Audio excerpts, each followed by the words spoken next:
ଚିକିନା video ତାପରେ ମୁଁ college ପଳେଇ ଆସିଛି। ଆଜି ଆମର ଥିଲା ସିନିୟର ମାନଙ୍କର ଫେରୱାଲ। ଏଇ ସମସ୍ତଙ୍କର ଏଣ୍ଟ୍ରି ହଉଛି। ଏଇ ସମସ୍ତ ଆମ ସିନିୟର ଗାର୍ଲସ ମାନେ ଏଣ୍ଟ୍ରି କଲେ, ତାପରେ ଆମ ବଡ ଭାଇ ମାନେ ସବୁ ଏଣ୍ଟ୍ରି କରିଦେଲେ। ଏଇ ଦେଖନ୍ତୁ ଗୀତ ମାନେ ବାଜିଲା, ମୁଁ ଆପଣ ଶୁଣିଛନ୍ତି, ଏଠି ବାଜି ବି ଥିବ ଶୁଣିଦେବେ। ତାପରେ ଏଇଠି ଗୀତ ଗାଉଥିଲେ ସମସ୍ତେ, ବିଦାୟ ଗୀତ ଗାଉଥିଲେ ସେମାନେ ଏଠି ସିନିୟର ମାନେ ଖୁସି କରିବା ପାଇଁ। ତାପରେ ଏଇଠି ଆମ ସାର୍ ସ୍ପିଚ୍ ଦେଇଦେଲେ। ଦେନ୍ ଏଇଠି ଗୋଟେ ବଡ ସିନିୟର ଦିଦି ଗୋଟେ ଗୀତଟେ ଗାଉଥିଲେ କଲେଜ ପାଇଁ। ତ ଏଇଠି ଆମ ଅର୍ପିତା ଦିଦି ବି ଟିକେ ସ୍ପିଚ୍ ଦେଇଦେଲେ, କହିଲେ ଟିଚର ମାନଙ୍କର ଇଜ୍ଜତ କର।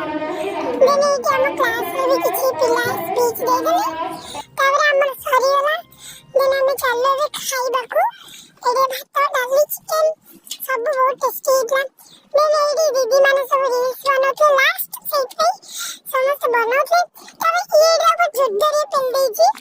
ତାପରେ ଏଇଠି ମୁଁ ଘରକୁ ପଳେଇ ଆସିଲି। ସନ୍ଧ୍ୟାବେଳେ ବାହାରି ପଳେଇଲି କମ୍ପ୍ୟୁଟର କ୍ଲାସ। ସେଇଠି ମୁଁ